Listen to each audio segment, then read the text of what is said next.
Welcome to the Pregnancy Health News Brief for March 2026. I'm Lisa Bourne, Managing Editor of Pregnancy Health News. Here's a look at some of this month's top stories. We had an illuminating report on 4 key facts about what pregnancy centers really do. Sketchy analysis and use of abortion reporting statistics and maternal mortality data. Chemical abortion remains atop the news cycle, with a new report finding higher complication rates after the FDA removed in-person safeguards for the abortion pill, with Senator Josh Hawley introducing a bill to ban the inherently dangerous abortion pill and allow women to sue manufacturers, and a striking juxtaposition between Planned Parenthood founder Margaret Sanger and longtime leader of Heartbeat International, Margaret Peggy Hartshorn, was examined in an article from early March. Now let's take a closer look at this month's top stories. When a woman faces an unexpected pregnancy, decisions often come fast and heavy. Fear, financial pressure, relationship strain, and outside opinions can make it feel like there's only one option. Pregnancy centers provide care that encompasses a woman's whole story, not just her medical needs. They slow the pace, remove pressure, and meet women where they are. A Pregnancy Help News article from this past month, submitted by our friends at the Vitae Foundation, presented 4 key facts about what pregnancy centers really do. These facts were that pregnancy centers focus on early pregnancy confirmation and whole woman support. Medical pregnancy centers operate under established healthcare standards. Pregnancy centers remove pressure by slowing the conversation down. And that pregnancy centers provide long-term support regardless of a woman's decision.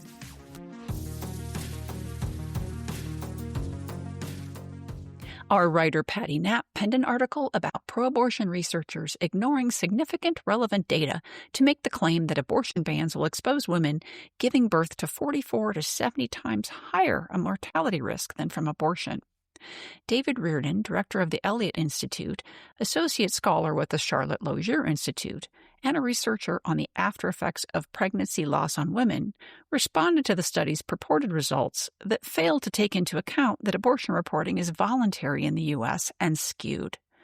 Reardon had concluded, quote, "The best available evidence from the best record-based studies shows that abortion is an independent risk factor for a 50% higher rate of death than for women who carry to term," end quote. Reardon said abortion proponents routinely oppose the laws and regulations necessary to provide for adequate surveillance of abortion-related injuries. He said as well that junk data makes it easier to pretend that abortion is safe.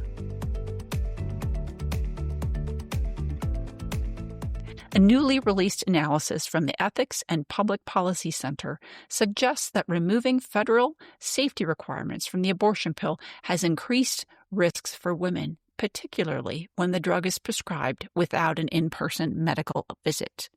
The report, written by EPPC President Ryan T. Anderson and Director of Data Analysis Jamie Bryan Hall, examines adverse event data for the abortion drug mifepristone before and after the U.S. Food and Drug Administration eliminated its longstanding requirement that the drug be dispensed during an in-person medical appointment.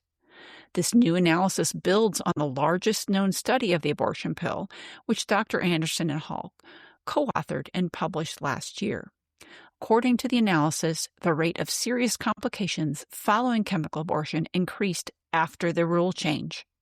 Researchers found that serious adverse events rose from 10.15% when the in-person requirement was enforced to 11.5% after the requirement was removed, a statistically significant increase. The study also found that prescriptions for the abortion pill given to women experiencing ectopic pregnancy, a potentially life-threatening condition, rose significantly during the same period. Researchers reported that the rate increased from 0.27% before the policy change to 0.41% afterward, a rise of more than 50%. Researchers concluded that restoring the earlier FDA requirements, particularly the in-person medical visit, would help address the increased risks highlighted in their analysis.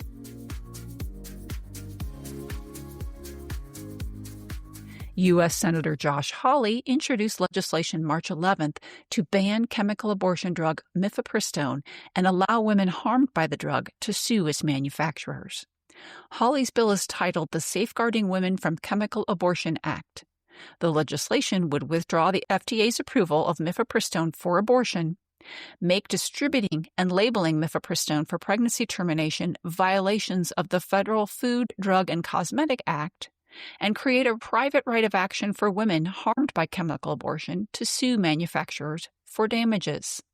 Congresswoman Diana Harshberger, a pharmacist, will introduce companion legislation in the U.S. House.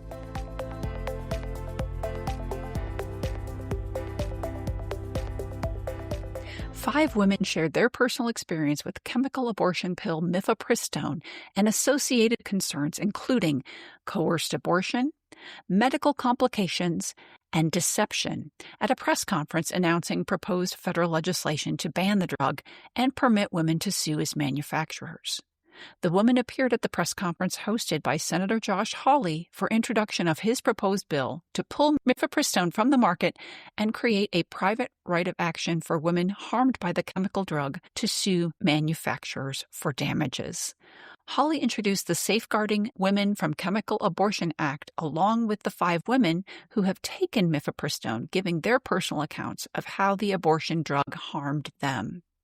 One of the women's accounts differed from the others in that she was able to reverse her chemical abortion with abortion pill reversal. The science is clear, Hawley said at the press conference. The chemical abortion drug is inherently dangerous to women and prone to abuse, yet major companies like Danco Laboratories are making billions off of it. Hawley said as well that Congress must act now to protect the health and safety of women. Margaret Sanger and Margaret Peggy Hartshorn are two women who each left a profound mark on the conversations surrounding human life, but whose values and visions could not be more different.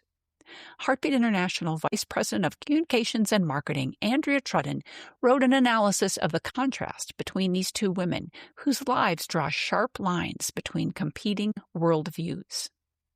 Margaret Sanger, founder of what would eventually become Planned Parenthood, openly promoted eugenics, the belief that the human race could be improved by discouraging the reproduction of people with what she deemed as having undesirable traits. Her writings and public statements often linked birth control with the goal of, quote, weeding out the unfit, end quote. And she advocated for policies that would limit births among the poor, the disabled, and minority populations. Rather than cherishing every life as sacred and worthy of dignity, Sanger viewed many lives as burdens to be eliminated or prevented. Conversely, Margaret, Peggy Hartshorn, a name less known in the mainstream but revered in the movement to protect life, was the longtime leader of Heartbeat International. Peggy Hartshorn has spent her life affirming the value of every human being, born and unborn, by building and strengthening a global network of pregnancy help centers that offer real choices to women in crisis. Where Sanger championed the ideology of self over others, Peggy has quietly lived out a gospel of sacrificial love. She and her husband began by opening their own home to pregnant women in need, embodying the belief that true freedom for a woman doesn't come from ending a pregnancy, but from being surrounded by people who will walk with her in love.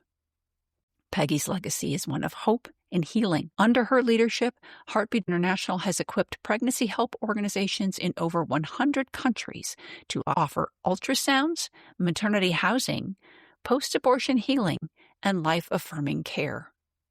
Her vision values both the mother and the child, recognizing the inherent worth in every person, regardless of age, ability, race, or circumstances. The contrast is clear. One woman spent her life encouraging the world to live for self and to deny the value of lives deemed inconvenient.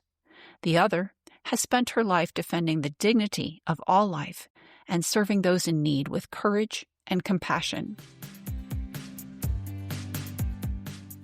That's the news for this episode of the Pregnancy Help News Brief. All of these stories and more are available to you 24/7 at pregnancyhelpnews.com. Thank you for joining us for this episode of the Pregnancy Help News Brief on the Pregnancy Help Podcast. I'm Lisa Bourne. Subscribe to receive updates on future episodes.